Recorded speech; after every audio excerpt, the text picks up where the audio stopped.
Ikaw 'to na marami kang pinagdaanan sa iyong buhay at mukhang ikaw 'to mga babes 'no, nakikita kita dito na ang ganda ng tindig mo 'no.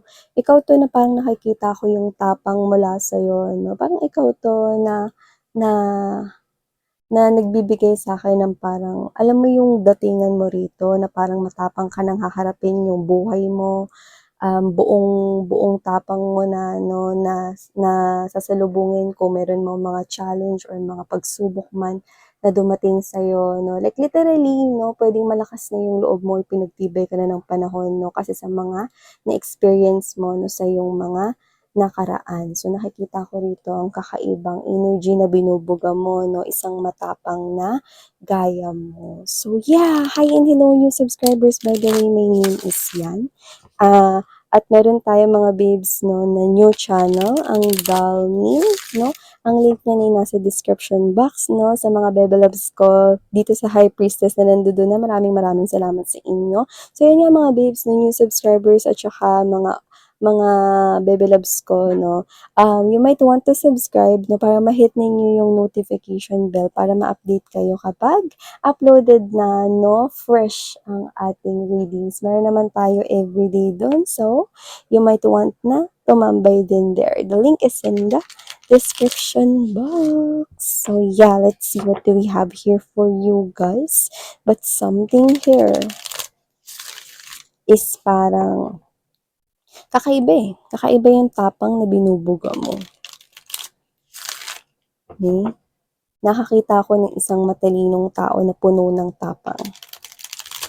Matalino doesn't have to be na kailangan meron kayong honor ng bata kayo. Hindi ganun, no? Matalino in a way that you are now mature. You know how to deal with everything, no? Alam mo na kung paano rito solusyonan yung mga problema. Alam mo na kung paano makipag-deal dito with life.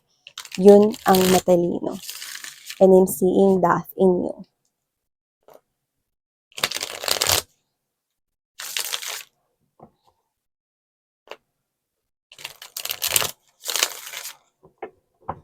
Okay, so let's go ahead and check this out for you. Collective.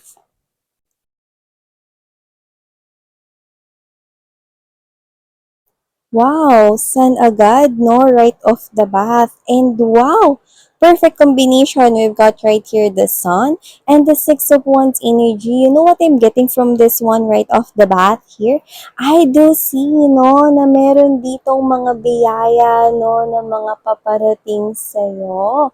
And it's coming from behind you. So, meron tayo ritong success o tinatawag nating tagumpay, mga tagumpay na nakikita ko 'no, na paparating 'no, at manggagaling mula sa kalangitan right here. So regardless right here 'no, whatever your religion is, whoever you are, this is you. I do pick up 'no, that if this reading resonates with you guys and you feel so connected to this one, definitely with the wreath right here, this is a strong symbol, a strong indication na tagumpay is yours. Mga biyaya, mga blessings ang nakikita natin here for ya.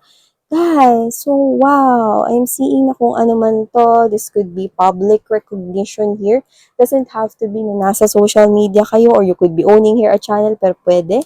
Pero nakikita ko rito, no, mas pa doon, no, mas pa doon. Ibig sabihin, tagumpay ito sa larangan, no, ng lahat ng areas ng life mo. Tagumpay, no, pagdating sa yung kaperahan, tagumpay, no, like I'm getting that word mithiin. So whatever the case may be, mithiin, no, dreams, goals, target, plans in your life, like, wow.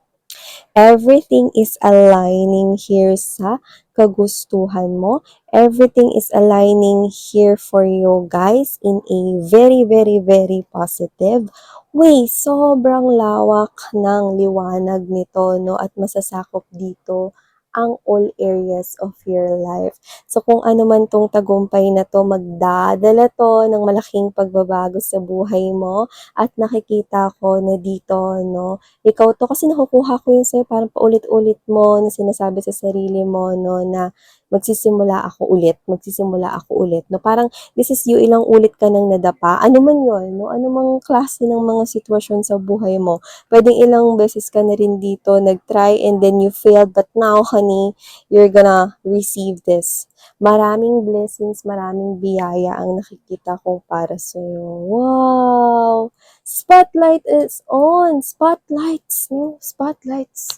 So, nakikita ko rito, no, na etong pagkakataon na ito, iyong-iyo na talaga to. This time, this is yours alone. Yan, no? Tagumpay mo to, no? So, yeah, mga babes, do not compare yourself with other people because you are definitely unique and you are different from them, okay? Wow, blessings are about to approach you, guys. And that's what I'm picking up. Malalaking mga biyaya, marami, no? Tinan mo yan, no?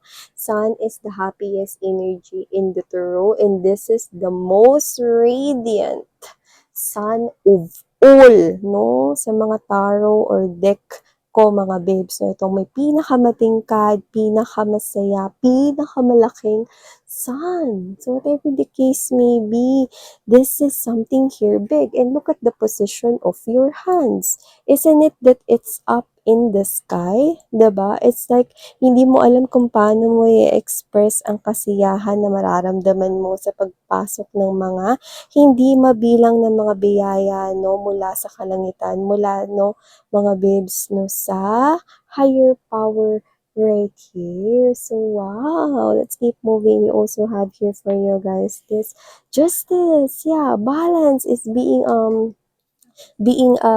placed in your life by the universe, by your God, kung sino man, no, mga babes, no, yung mga iba-iba yung religion dito, hindi yan importante, no, we do all have here one God, and I do see that with the justice, everything is aligning here na bumalanse na sa buhay mo. And yeah, we have here the Seven of Cups energy, and yeah, you know what I'm getting from this one? This mga biyaya, no, this opportunity, no, ng tagumpay, ng success na to, no, this is something here nakaka-addict, okay? Nakaka-addict pero hindi siya negatibo, ha? The devil here is hindi siya negatibo here, no? Parang this is you, no, na parang pag mga na-receive mo na 'tong mga biyaya na 'to, no, yung parang nakaka-addict to the point na para kang, hindi makatulog sa gabi dahil sobrang masaya ka, yung gano'n, no, yung feeling mo, you're feeling really, really good. You're feeling that kind of energy like, "Ay naku, grabe ang saya-saya ko, nangyayari 'to sa buhay ko, hindi ko alam, hindi ako makatulog, excited pa ako." 'Yan, 'no. And this is you, there are lots of excitement things, 'no, na mangyayari sa buhay mo. Nakikita ko na nakaka-addict to the point na excited ka pa sa mga paparating sa life mo, and this is you na parang yun nga, hindi ka makakatulog, 'no, ng maayos because, eh, like hindi ka, it's like hindi ka makapaniwala, no, na eto na ba talaga, nangyayari na ba talaga, ito na ba talaga yun? Hindi ako makapaniwala na nagsisimula na 'tong mangyari sa buhay ko. Ano man yan, Seven of Cups are symbols of your dreams, symbols of your wishes, symbols of your mithiin, no? And it's about to happen from here.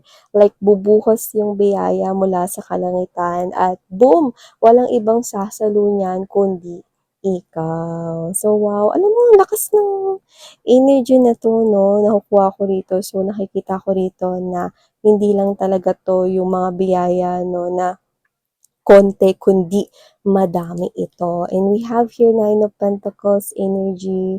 Yung iba, nagpaplano ba kayo na parang, may nakuha ko specific dito pero hindi to para sa lahat, maaring konti lang to sa inyo. Yung iba sa inyo parang aalis kayo sa bahay ninyo kasi gusto ninyong matuto to stand on your own, like hindi naman kayo pinapalayas ng parents niyo pero ikaw 'to na gusto mo kasi na makita kung paano ba yung life, gano'n ka, na parang, try ko na parang, mamuhay on my own. Yung iba sa inyo gano'n, 'no, puwedeng kayo 'to na bubukod, At alam niyo 'yun 'no, kayo na yung maglalaba, kayo na yung maglilinis 'no, on their own, no, huwag na tayo nakukuha rito 'no. So, just take how this resonates 'no. But this is you.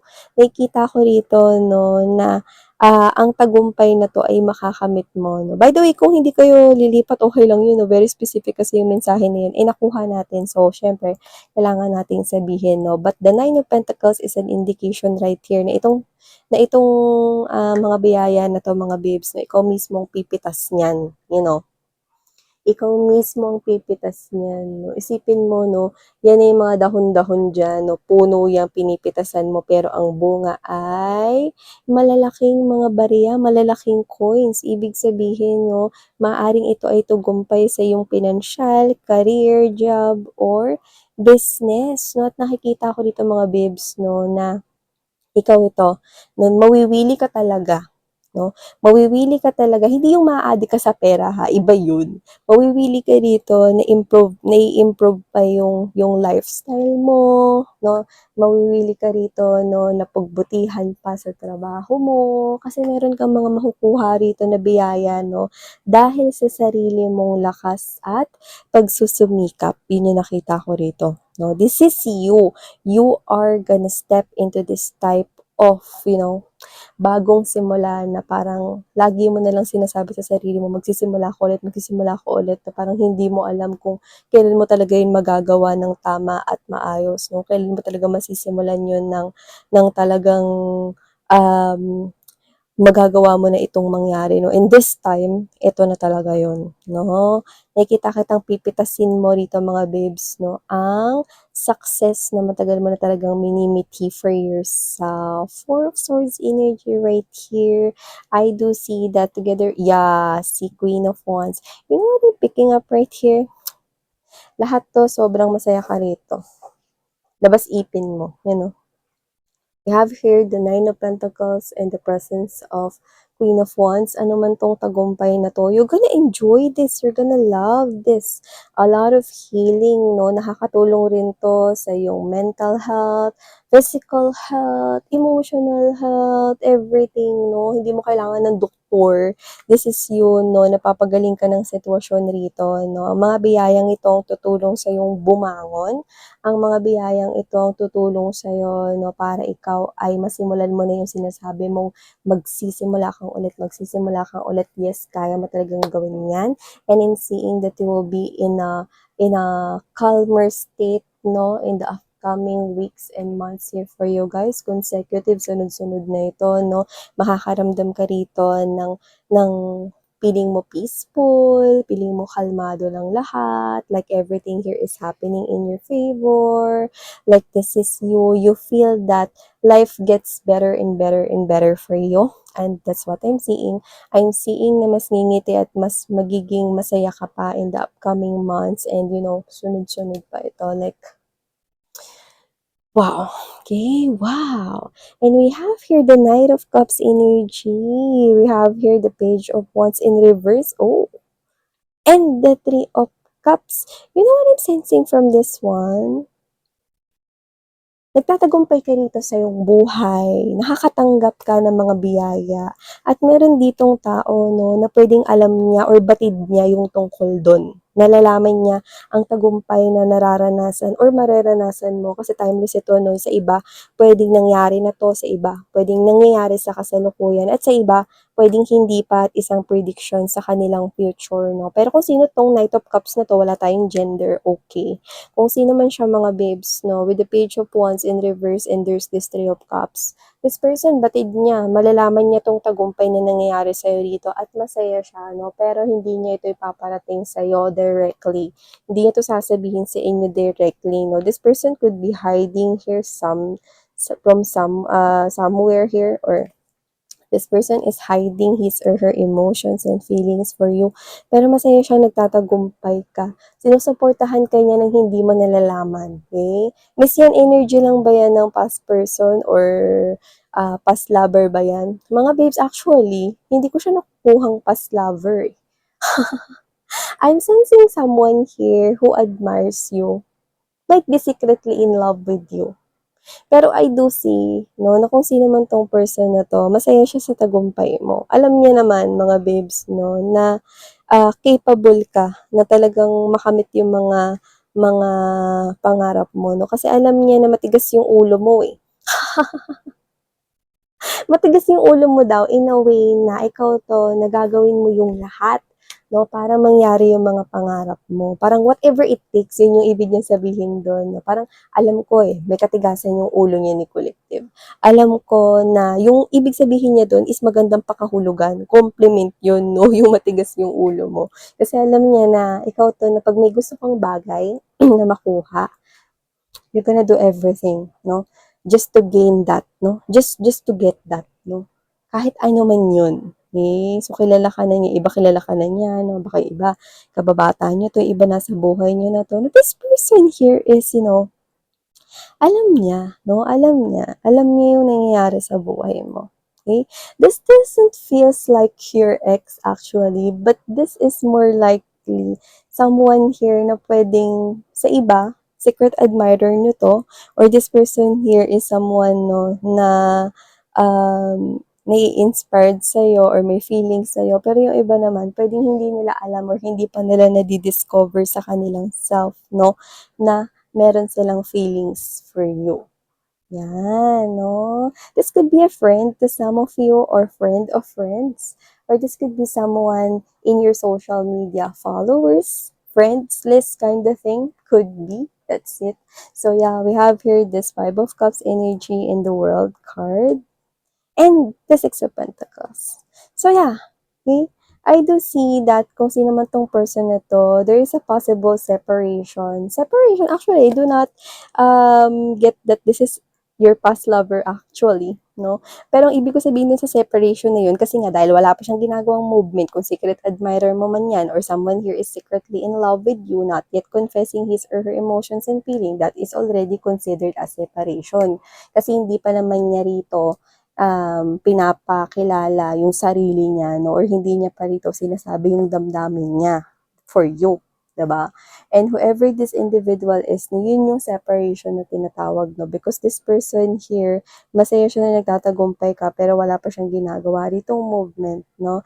This is some kind of on hold. But with the Six of Pentacles energy, this person here is actually, if you are in separation right now, and he or she is not yet doing anything, no? Pwede rin kasi mga babes na may hinihintay siya rito na perfect timing.